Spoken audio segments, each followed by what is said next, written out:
भाजपा के वरिष्ठ नेता एवं नेता प्रतिपक्ष जयराम ठाकुर ने शिमला में पत्रकारों से बातचीत करते हुए कहा कि हमीरपुर कर्मचारी चयन आयोग में जो भी दोषी पाया जाए उसके ऊपर सख्त से सख्त कार्रवाई की जानी चाहिए और जो इन्वेस्टिगेशन प्रोसेस चल रहा है उसमें विलंब नहीं होना चाहिए। उन्होंने कहा कि हमारी सरकार से यह मांग है कि चयन आयोग में 39 करोड़ के अंतर्गत लगभग 4000 नौजवानों की भर्ती प्रक्रिया में विलंब हो रहा है। उनके भविष्य को ध्यान में रखना चाहिए और जल्द से जल्द एक अल्टरनेट मैकेनिज्म सरकार को धरातल पर लेकर आना चाहिए। आपको बता दें कि बीते दिन हिमाचल प्रदेश के मुख्यमंत्री सुखविंदर सुक्खू ने कर्मचारी चयन आयोग को भंग करने का ऐलान किया था कि हमीरपुर स्टाफ सिलेक्शन कमीशन में जो पेपर लीक का मामला है उसमें जो दोषी लोग हैं उनके खिलाफ कार्रवाई होनी चाहिए और सख्त कार्रवाई होनी चाहिए। और मेरा ये मानना है कि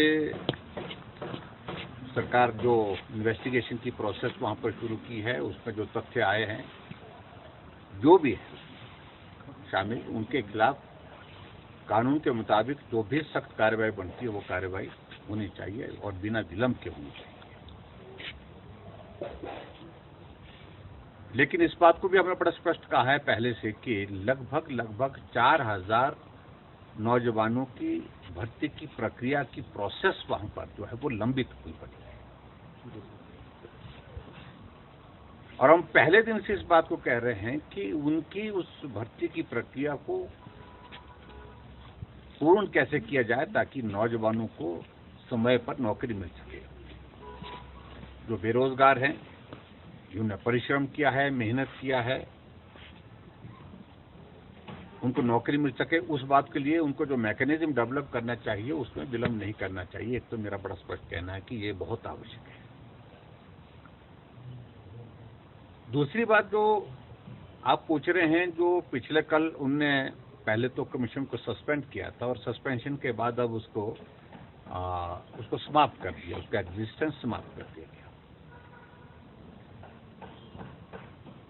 मैं समझता हूं कि वर्तमान में हिमाचल प्रदेश में सरकार कांग्रेस की है और निश्चित रूप से सरकार के पास ये अधिकार है। अगर वहां पर इस प्रकार की बात ध्यान में आती है तो कार्रवाई करने की दृष्टि से उनके पास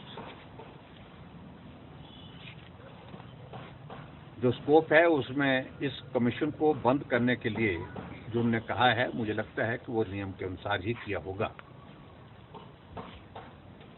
लेकिन प्रश्न ये है कि आखिरकार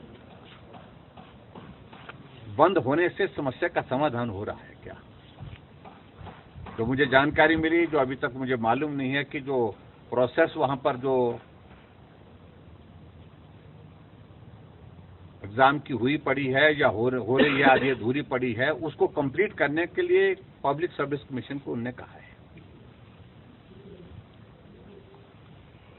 क्या महत्वपूर्ण मुद्दे विपक्ष उठाएगा? देखिए, मैं उसमें एक बात को बड़ा स्पष्ट कहना चाहता हूं कि हिमाचल प्रदेश में जो भी बजट सत्र में जो मुद्दे आएंगे उन मुद्दों को लेकर के उसी वक्त ही हम बात करेंगे और आज उचित नहीं है। बहुत सारे मुद्दे जहां ऐसी परिस्थिति हो गई है 2 महीने के इस कार्यकाल में, जो आज से पहले हिमाचल प्रदेश ने कभी इस तरह से देखी नहीं थी। पूरे हिमाचल प्रदेश में हर विधानसभा क्षेत्र में संस्थान बंद कर दिए गए हैं। वो एक अपने आप में एक इश्यू है, लोग उसके लिए नाराजगी जाहिर कर रहे हैं। हमारी पार्टी की ओर से आग्रह किया जा रहा है और उनके ही कांग्रेस के विधायक कह रहे हैं कि ये संस्थान जो बंद किए गए हैं ये खुलना चाहिए। हमने एक बात कही थी, अगर कांग्रेस के विधायकों को वो संस्थान नहीं चाहिए, वो कांग्रेस के नेताओं को अगर वो नहीं चाहिए वो लिख करके दे दे, लेकिन ना लिख करके दे रहे हैं क्योंकि एनुअल प्लानिंग की मीटिंग में यहां पर कांग्रेस के ही विधायकों ने कहा कि जो संस्थान बंद किए गए हैं वो खुलना चाहिए, हमारी मांग है। और मुख्यमंत्री के सामने, मंत्रियों के सामने कहा है।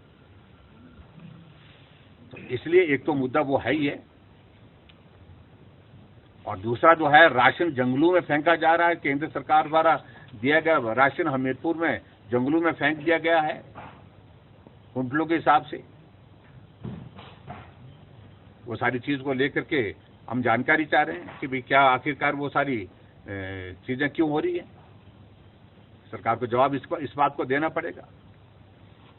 हिमाचल प्रदेश में एक स्कूटी का जो है नंबर का जो बोली जाकर के 1 करोड़ से ऊपर चले गई और बाद में कहा गया कि वो फ्रॉड निकला और खुलेआम फ्रॉड हो रहा है। तो उसमें ऐसी सारी चीजों को लेकर के ये क्या हो रहा है। कानून व्यवस्था की एक नहीं अनेकों घटनाएं, हर रोज घटनाएं, हत्या की खबर आ रही है, हर रोजाना खबर जो है वो रेप की आ रही है। सब सारी बातें चिंता के विषय है। और नशा के बारे में इतना भाषण दे दिया था, इन्होंने कहा कि नशा हम समाप्त कर देंगे, लेकिन आज हर रोज हर दूसरे दिन तीसरे दिन नशे की खेप पकड़ी जा रही है। इन तमाम मुद्दों को लेकर के हिमाचल प्रदेश की विधानसभा के सत्र में, बजट सत्र में अब की बार जो है वो हम अलग अलग व्यवस्थाओं के माध्यम से चर्चा करेंगे और हो सकता है हम आने वाले समय में विधायक दल के साथ बैठ करके कुछ और भी निर्णय करें। एक विषय था क्या उस पर? मैं जरूर कहना चाह रहा हूँ, मेरा कलाकारों के प्रति सम्मान है सबके प्रति, लेकिन अंतर्राष्ट्रीय शिवरात्रि मेले की पहली संध्या अच्छा होता कि ये शुरुआत जो है देव संस्कृति को सम्मान करते हुए ऐसे कलाकार के माध्यम से की होती, जिसमें देव संस्कृति का भी सम्मान होता, आदर होता और उसके साथ साथ सांस्कृतिक संध्या हमारे भारत की संस्कृति और सारी चीज को लेकर के ऐसे कलाकारों को बुलाया होता तो अच्छी शुरुआत होती। तो शुरुआती दौर पर इस प्रकार से ये सारा करना, तो मुझे लगता है कि इस पर थोड़ा नाराजगी लोगों के बीच में है, लोगों ने रिएक्ट किया है और जो रिएक्शन है, और मैं समझता हूँ उस रिएक्शन में कलाकारों के प्रति मैं सम्मान व्यक्त करते हुए, लेकिन अगर शुरुआत उस तरह से की होती देव संस्कृति को सम्मान करते हुए तो मुझे लगता कि अच्छा रहता।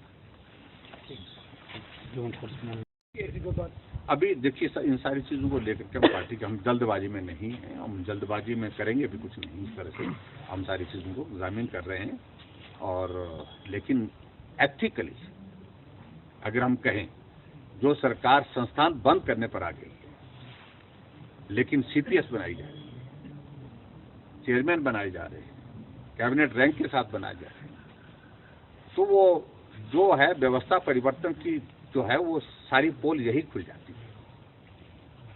एक तरफ कह रहे हैं कि हम व्यवस्था परिवर्तन के तहत ये सारा कर रहे हैं और दूसरी तरफ अपने पर जो है वो इस प्रकार से सीपीएस बनाना और ये सारे व्यवस्थाएं करना सरकार चलाने के लिए, तो ये अपने आप में मतलब कॉन्ट्राडिक्टरी है। और हमेशा इसी बात को लेकर के बजट प्रावधान नहीं किया गया, बजट प्रावधान नहीं किया। अभी भी मुख्यमंत्री मंडी गए और मंडी में जाकर के बजट प्रावधान नहीं किया। मैं एक बात बड़ा स्पष्ट करना चाहता हूं, मंडी के एयरपोर्ट के लिए 1000 करोड़ रुपए का बजट प्रोविजन हमारी सरकार ने करके रखा था। आप खोलिए, आपकी जिम्मेवारी है। और लैंड एक्विजिशन की प्रोसेस तक हमने सारी प्रक्रिया पूरी कर दी है। हम उम्मीद कर रहे हैं कि वो खोलेंगे, जल्दी उसका काम शुरू करेंगे। शिवधाम के बारे में बात की तो शिवधाम के लिए 50 करोड़ रुपए का बजट प्रावधान किया और उनको जानकारी होनी चाहिए मुख्यमंत्री जी को इस बात की, कम से कम जो पब्लिकली इतना ज्यादा बोलने लगे पड़े। और मंडी के शिवरात्रि में जहां कभी राजनीतिक भाषण नहीं हुआ आज तक, कभी भी किसी सरकार में, न हमारी सरकार में न कांग्रेस की सरकार में कभी भी राजनीतिक भाषण नहीं हुआ, लेकिन वहां राजनीतिक भाषण देने के लिए उन्होंने जो शुरुआत की वो अच्छी नहीं थी।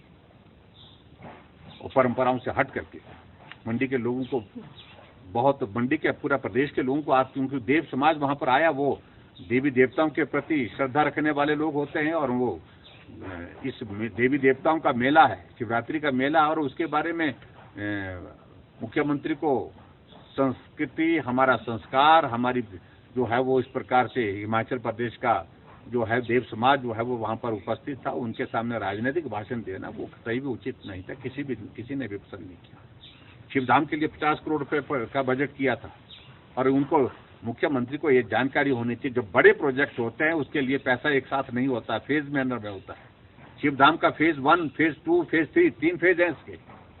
फेज 1 का अभी तक टेंडर हुआ है और उसके बाद उसका काम पूरा होने के बाद, उस काम पूरा होने के से पहले उसको रोक क्यों दिया गया है?